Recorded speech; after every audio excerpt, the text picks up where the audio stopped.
Sadako and the Thousand Paper Cranes Chapter 6 Kenji. Everyone saved paper for Sadako's good luck cranes. Shizuko brought colored paper from the bamboo class.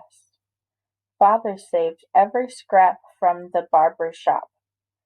Even Nurse Yasunaga gave Sadako the wrappings from packages of medicine.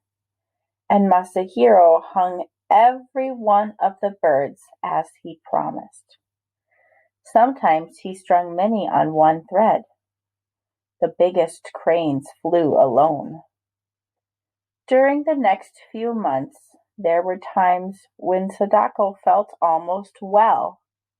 However, Dr. Numata said it was best for her to stay in the hospital. By now, Sadako realized that she had leukemia, but she also knew that some patients recovered from the disease. She never stopped hoping that she would get well, too. On good days, Sadako was busy.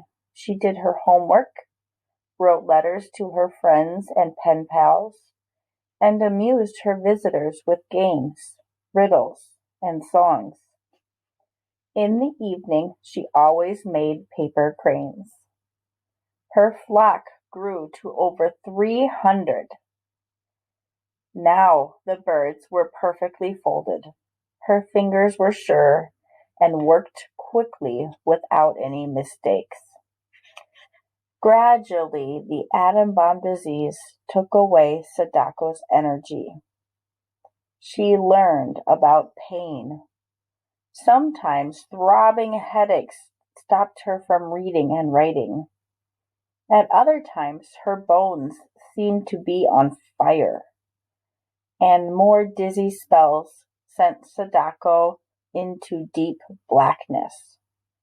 Often she was too weak to do anything but sit by the window and look longingly out at the maple tree in the courtyard. She would stay there for hours, holding the golden crane in her lap. Sadako was feeling especially tired one day when Nurse Yasunaga wheeled her out onto the porch for some sunshine. There Sadako saw Kenji for the first time. He was 9 and small for his age. Sadako stared at his thin face and shining dark eyes. "Hello," she said. "I'm Sadako."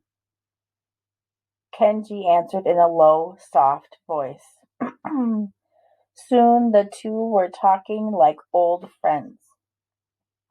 Kenji had been in the hospital for a long time, but he had few visitors. His parents were dead, and he had been living with an aunt in a nearby town.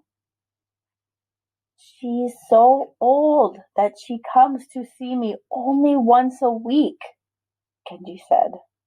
"I read most of the time." Sadako turned away at the sad look on Kenji's face. "It really doesn't matter," he went on with a weary sigh, "because I'll die soon. I have leukemia from the bomb." "But you can't have leukemia," Sadako said quickly. "You weren't even born then."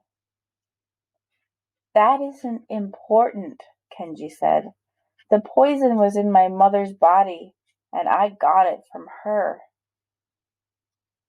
Sadako wanted so much to comfort him, but she didn't know what to say. Then she remembered the cranes. "You can make paper cranes like I do," she said, "so that a miracle can happen." "I know about the cranes," Kenji replied quietly, "but it's too late. Even the gods can't help me now." Just then Nurse Yasunaga came out onto the porch. "Kenji," she said sternly, "how do you know such things?" He gave her a sharp look. "I just know," he said, And besides, I can read my blood count on the chart. Every day it gets worse. The nurse was flustered. What a talker, she said. You are tiring yourself. And she wheeled Kenji inside. Back in her room, Sadako was thoughtful.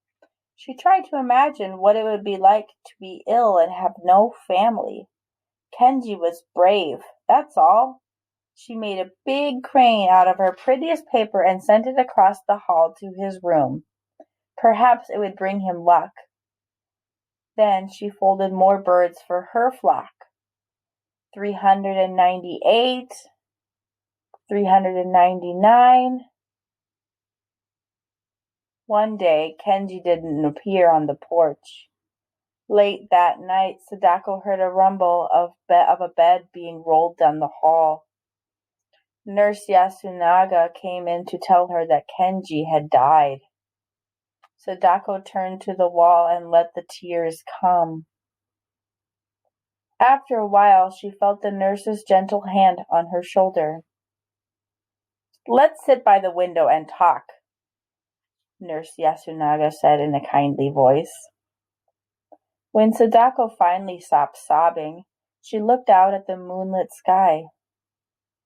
Do you think Kenji is up there on a star island? Wherever he is, I'm sure that he is happy now, the nurse said. He has shed that tired, sick body, and his spirit is free.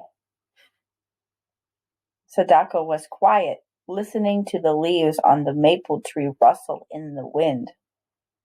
Then she said, I'm going to die next, aren't I?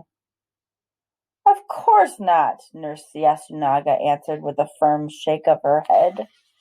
She spread some colored paper on Sadako's bed. Come, and let me see you fold another paper crane before you go to sleep.